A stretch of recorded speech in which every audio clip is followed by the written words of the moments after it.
Ready? Yep. Good afternoon. I'm going to talk to you this afternoon about the war on drugs and its effects on the Bill of Rights. There isn't any question that drug abuse is one of our nation's most serious public health problems. In some instances, drug abuse can cause birth defects in babies, mental retardation and learning disabilities in children, mental illness in teenagers and adults, as well as death and suicide. Addiction to tobacco causes at least 300,000 deaths a year and billions of dollars of economic losses.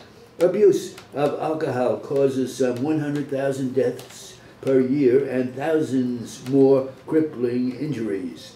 The criminal traffic in drugs usually involves violence and murder, bribery and tax evasion. Many drug addicts commit theft, fraud, burglary, or robbery to get the money to buy expensive drugs.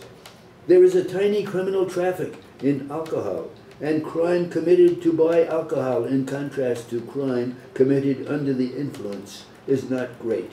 Obviously, drug abuse and drug trafficking are very serious problems. This afternoon, I'm going to be critical of our warlike approach to the drug problem. But that doesn't mean that I think drugs are good. I don't. I don't think we can win the war on drugs, but that doesn't mean we can't be a lot more effective in dealing with the drug problem. Basically, we have to manage the drug problem. That is, the distribution has to be regulated and policed and subject to the forces of law and order. The war on drugs is a war on all of us. Who is the enemy in the war on drugs? It is not the drugs, because the drugs are mere chemicals. We have a war on drugs no more than we have a war on carbon dioxide. In the eyes of the government, the obvious enemy is everyone who uses illegal drugs and everyone who gives them aid and comfort. Of course, the obvious enemy includes everyone who buys drugs, who sells drugs, who transports drugs, who grows marijuana. But there are hidden enemies. The hidden enemy is every person not actively working to purge drug users from our society. The hidden enemies include the employers of people who may use drugs if the employer fails to adopt steps to root out drug users, even if employees are competent and perform well.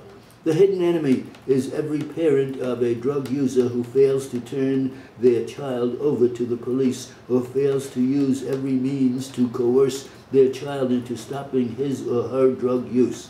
The hidden enemy is every lawyer who represents a person accused of violating the drug law. The hidden enemy is everyone who makes or exhibits a motion picture that makes jokes about drug use. The hidden enemy is every merchant who sells cigarette rolling papers. The enemy hidden is every radio station that plays rock and roll from the 1960s and 70s. The hidden enemy is our next door neighbor, our bowling buddy or golfing partner, our mail carrier, our secretary, our spouse. We are the government's hidden enemy. When you have a hidden enemy, when you can't find the hidden enemy, sometimes weapons are used that injure the innocent. A foundation of our system of justice is that it is no protection to the innocent. That foundation has been filled by the termites of the war on drugs. This afternoon, let's examine the weapons being used by the government against the enemies in the war on drugs and examine the casualty list. War on drugs is uppercase? No, they have a lowercase.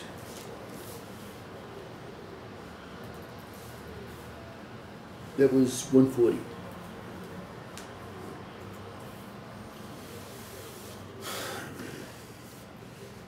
How'd you get that? Tough take. Get it okay. I disagree with a number of his